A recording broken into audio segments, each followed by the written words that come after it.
Ever been, walking through a busy market or maybe a packed train station and just had that quick thought, why are some public spaces cleaner than others? Hmm. Well, for you, that's exactly where we're heading in this deep dive. We're looking specifically at India. Right, a place with such incredible culture, stunning beauty. Absolutely. But it faces real hurdles in keeping public areas clean. It really does. And we've looked at a range of insights to explore the core reasons. It's definitely not simple. No finger pointing here. Exactly. It's more about understanding these deep-seated, kind of interconnected factors. We need to unpack them. And that's our goal today, to give you a solid understanding of these key drivers. Think of it as getting you up to speed quickly, but, properly. Yeah, effectively. Hopefully with a few surprising angles, maybe, without getting bogged down in endless detail. Sounds good. Okay, so let's dive in. First up, something pretty hard to ignore, the sheer scale of India's population. Indeed. I mean, we're talking over 1.4 billion people. The population density, especially in cities, is just immense.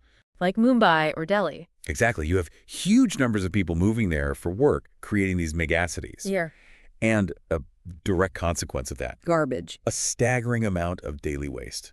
Just massive amounts. Wow. It's hard to even wrap your head around that volume, and the information we have highlights the infrastructure for managing all that. Well, it's under incredible pressure. It really is. Like trying to cope with a flash flood using just a few buckets, maybe. That's a good analogy. And it leads right into the next crucial point, doesn't it? The waste management systems themselves. They often fall short. Yeah, that's a big one. You'll often see, well, just not enough trash bins available. Or they're overflowing. Right. And even when they are there, the collection schedules can be pretty erratic. So yeah, you get those overflowing bins that are unfortunately quite common sights in some places. Exactly, those familiar images. And it's not just about the bins themselves, is it? It's what happens after the waste is collected, or isn't. Correct. There's often a lack of widespread, effective recycling programs, and a huge issue with waste just not being separated at the source. So it's all just mixed together. Pretty much. Yeah. Which, severely limits what can actually be done with it productively, makes recycling or composting much, much harder. Although, interestingly, our sources do point to cities like Indore as, well, as exceptions, right? Success stories. Yes, that's really important. Indore is often cited. It shows that effective waste management is achievable in the Indian context. So it raises the question, what are they doing differently? Well, things like focusing on decentralized waste segregation, community involvement. It suggests strategies that could potentially be adopted more broadly. A key lesson there, perhaps. That's a really vital takeaway. It shows progress is possible. Okay, shifting gears a bit. Another significant factor contributing to public uncleanliness, the availability or lack thereof of public toilets. Ah, yes. This is a really pressing issue, especially from a public health perspective. How so? Well, the scarcity of easily accessible public sanitation facilities, particularly you see this in rural areas, it unfortunately contributes to the practice of open defecation. Right. And while the Swachh Bharat Abhiyan, that's the National Cleanliness Campaign, made big efforts to build more toilets. It did. Millions were built. Mm-hmm. But ensuring they actually work, that they're kept clean, that they have a consistent water supply, that remains a significant hurdle in many areas. So it's one thing to build the structure. Exactly. But it's quite another to make sure they're actually usable and, crucially, well-maintained day to day. And the information we've looked at clearly links that lack of proper sanitation directly to negative impacts on public health and just general cleanliness. Precisely. Now, let's look at a slightly different angle. Maybe more about societal attitudes towards public spaces specifically. Oh, this is a fascinating cultural aspect. There seems to be, a strong emphasis on keeping your own home clean. Very much so. But maybe a different standard applies sometimes to shared spaces, like streets, parks. Yes, the information suggests exactly that. There's often a perception, perhaps, that keeping public areas clean is, well, it's the government's job, or it's someone else's responsibility, like designated sanitation workers. Not my problem, maybe. Sort of. And this can show up in common behaviors, like, casually littering or spitting, things where individuals might not feel a strong personal stake in the cleanliness of the environment right around them. It's that idea of someone else will handle it. And when that attitude is widespread, the impact on public cleanliness is pretty substantial, isn't it? Absolutely. Now let's bring in another layer, the role poverty plays in this really complex picture. Right. If we connect this to the broader socioeconomic realities, Poverty inevitably shapes priorities, doesn't it? It has to. Mhm. When just getting enough food for the day, finding shelter, when that's your primary concern, issues like environmental cleanliness can understandably become, well, less immediate. That makes And the information also highlights the lack of adequate sanitation and waste disposal systems, specifically in densely populated low-income areas, like slums. This just compounds the problem. Can tragically limited access to education in these communities. That can also mean less awareness about basic hygiene, why proper waste management matters. Exactly. It can unfortunately create and perpetuate a kind of cycle of unsanitary conditions. It's a stark reminder, really, of how deeply intertwined these socioeconomic factors are with public health and cleanliness. Very true.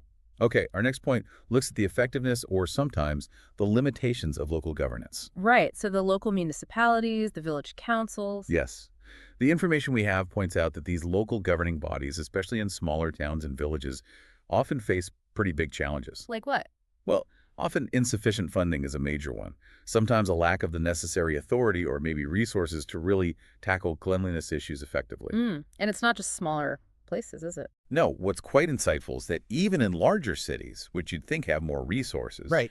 even there, the information suggests waste management systems are often inefficient, still leading to that persistent buildup of trash we talked about. And other factors come into play, too. Yes, things like bureaucratic delays, red tape, and unfortunately, sometimes even corruption can impede the progress of cleanliness initiatives right at that local level. It really paints a picture of systemic challenges, right, where the on-the-ground action needs to happen most. Okay, let's turn to factors that are maybe initially beyond direct human control. Weather, environmental conditions. Indeed. India's climate plays a role. In many regions, it's predominantly hot and humid. And that affects waste. Significantly. It accelerates the decomposition of organic waste much faster than in cooler climates. Feeding too. Unpleasant odors, attracting pests like flies and rodents. Yeah. It just makes the whole task of keeping public spaces clean considerably more difficult. And it's not just humidity. What about drier areas? Well, in more arid regions, the information reminds us there's that constant battle against dust. Dust from unpaved roads, from all the construction activity. Right. Construction is huge. It is. And all that dust contributes to the overall perception of, well, dirtiness. It almost feels like the natural environment itself sometimes makes the existing challenges even worse. That's a really pertinent observation. Okay, now let's delve into something maybe more historical, societal.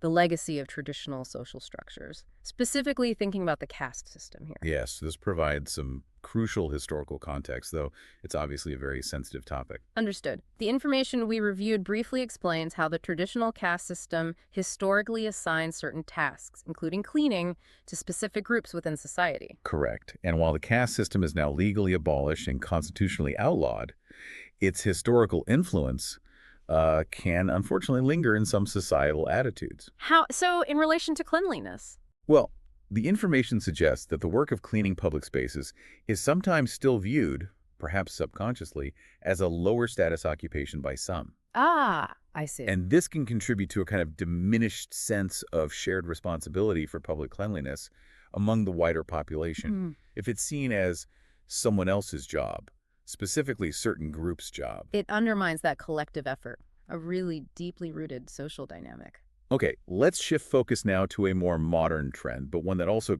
creates huge pressures: rapid urbanization. Yeah, this is a major driver. The information highlights the significant migration, as we mentioned earlier, people moving to Indian cities for better opportunities. And this rapid growth puts immense strain on everything, right? Yeah. Infrastructure, resources. Absolutely. And think about the environmental impact of just the construction itself.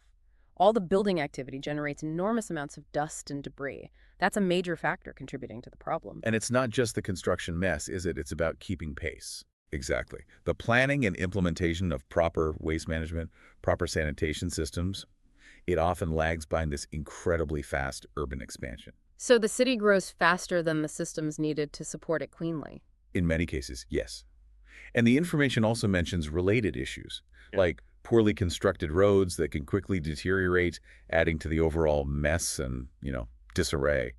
It seems like the speed of development is just outpacing the capacity to manage its environmental consequences effectively. That's a key insight. Okay, finally, let's talk about the role of education. Public awareness. This feels fundamental, doesn't it, for any long-term change? It really does. The information suggests that consistent, comprehensive education about, say, proper waste disposal, why environmental stewardship matters, it isn't always fully integrated into school curriculums or public messaging. Right. And while initiatives like the Swachh Bharat Abhiyan have definitely raised public awareness, you see the messaging more. Yes, it had a big impact. It did. But the information really underscores that a deeper, more widespread understanding of why cleanliness matters for individuals, for the community, for health, that's absolutely essential if you want to achieve lasting changes in public behavior. It really comes down to fostering that sense of shared civic responsibility, maybe starting from a young age. Ideally, yes. So as we start to wrap up this deep dive, it's just so evident, isn't it? The challenge of public cleanliness in India is incredibly multifaceted. Yeah, no single cause. Not at all. It's driven by this complex interplay of factors, everything from the Yes. sheer weight of population numbers To those deeply ingrained social attitudes we discuss. and the very practical limitations of waste management systems, the challenges of governance. It's all connected. Absolutely. And importantly, as our information points out, it's not static. Progress is being made. Yes, that's crucial to remember. The Swachh Bharat program, despite challenges, has made a difference. You have the inspiring successes of cities like Indore We mentioned them earlier. and dedicated community initiatives like the Ugly Indian, where citizens take direct action. These all provide tangible reasons for optimism. Things are changing. And while our focus today was very much on India, it's clear how some of these underlying issues, well, they resonate globally, don't they? They really do.